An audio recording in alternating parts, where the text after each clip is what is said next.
You know, we all spend our weekends differently. I think it's good to go outside, do something with family and friends, rejuvenate before launching into the week. Some people, like one former president, likes to spend his weekends raging, melting down over his legal troubles. Now, let me give you a little bit of context, then we'll take a look at his all-out meltdown from this weekend. So first, it just may have been Fox News segments like this that sent Trump off the rails. Donald Trump has until tomorrow to pay $454 million bond in his new civil fraud case. If he misses the deadline, State Attorney General Letitia James can freeze his bank accounts and begin proceedings to seize his assets, as the former president threatens to take this all the way to the Supreme Court. But will that work? Former Supreme Court clerk Chris Landau joins us now. Great to have you, Chris. Thanks for joining us. Good morning, Charlie. So tell me, I understand how all this sort of has been playing out politically, but how does this work? How's this going to work? What is this going to look like tomorrow? Tomorrow's going to be an interesting day. The deadline for posting the bond will run tomorrow, and that means unless the president posts the bond, the attorney general can start seizing his property. So, of course, I'm going to bring in our legal expert, Aaron Parnas. Before I show you Trump freaking out, Aaron, what is it that he's going to be freaking out over? Really quickly, going to pause your viewing of this segment to ask you to subscribe to the YouTube channel. It's so helpful to grow the show. Just make sure that subscribe button's clicked and click the like button as well. Back to the video. Yeah, Luke, tomorrow's the big day. Tomorrow is the deadline for Donald Trump to either post the $450 million bond in New York or to pay up to the New York Attorney General's office, to the state, and satisfy the judgment. If he doesn't do it tomorrow, by the end of the day, then Letitia James will be able to go after Trump's property, put a lien on Trump Tower in New York City. She's already begun taking the steps to initiate the liens almost as soon as potentially Tuesday.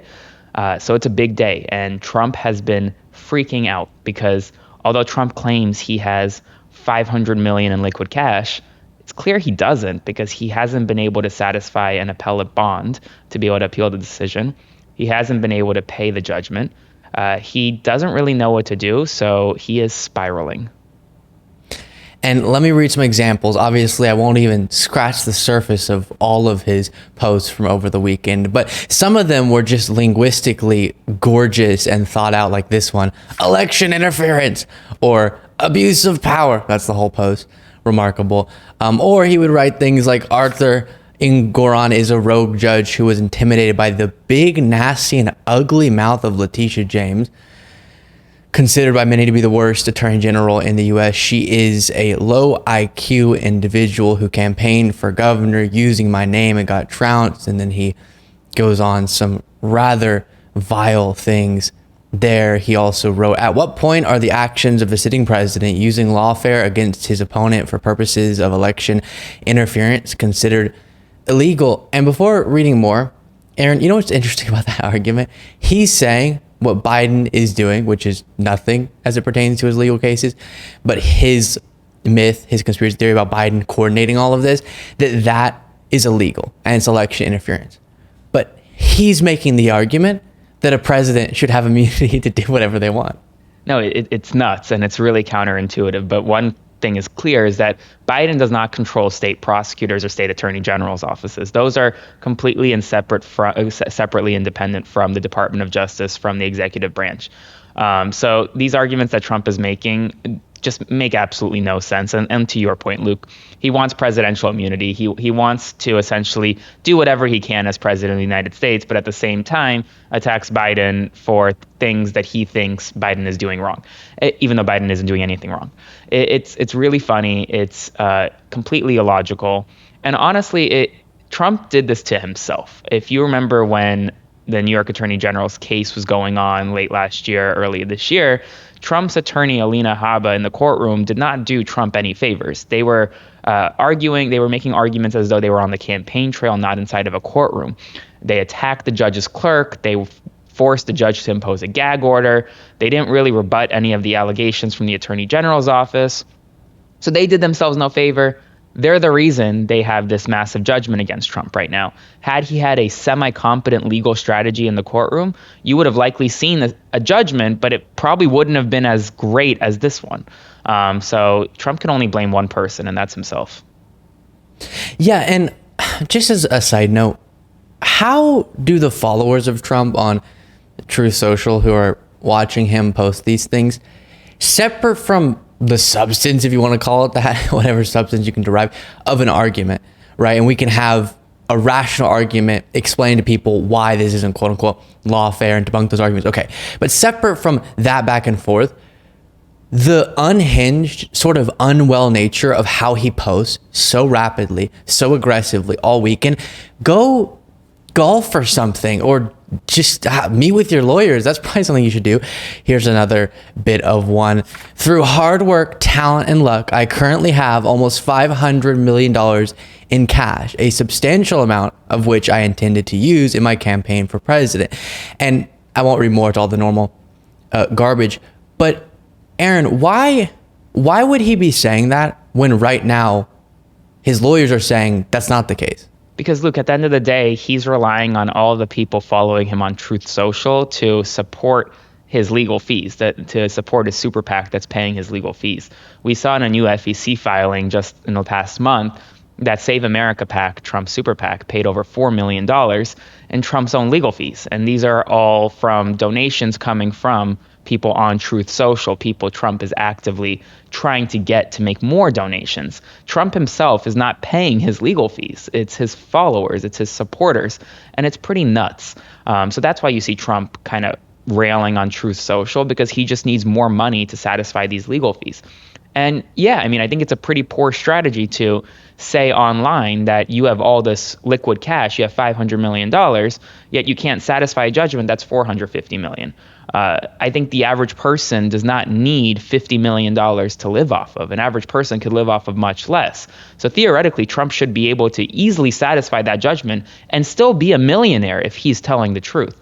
But I suspect that he's not telling the truth on Truth Social, and instead he's just pandering to supporters to get more campaign money.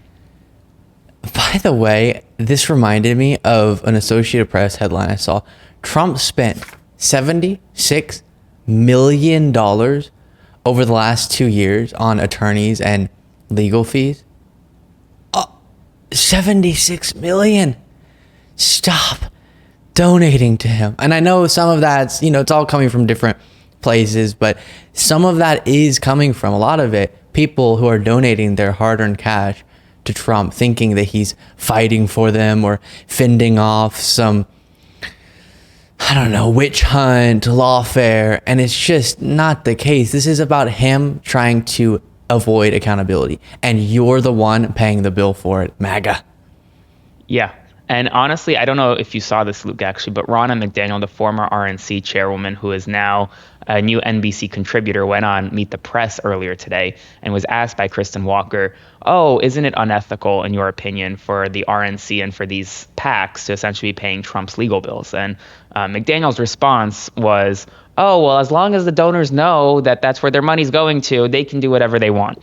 It's this cult-like mentality that just because you support Trump, you should essentially pay his legal fees. You should really do anything he asks. It's really nuts. And I don't think America has ever seen something similar from a former president or current president. And I don't know that we'll ever see something like this ever again.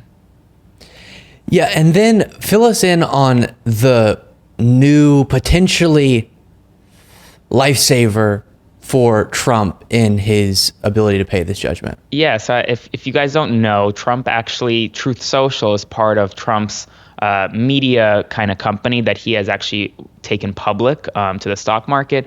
That was announced late last week. Trump owns about 40% of the company, 40% of the shares, and he's going to likely be able to sell much of his stake in DWAC, in this company, on Monday morning. From reports, Jeffrey Yass, one of Trump's bigger donors, is actually expected to buy the shares and essentially bail Trump out and give him an influx of cash. Now, we don't know whether that's going to happen or not, but that's what's being reported. If that's the case, then that's a lifeline for Trump. He's going to be able to receive upwards of $1 billion, potentially $2 billion from the sale of his shares.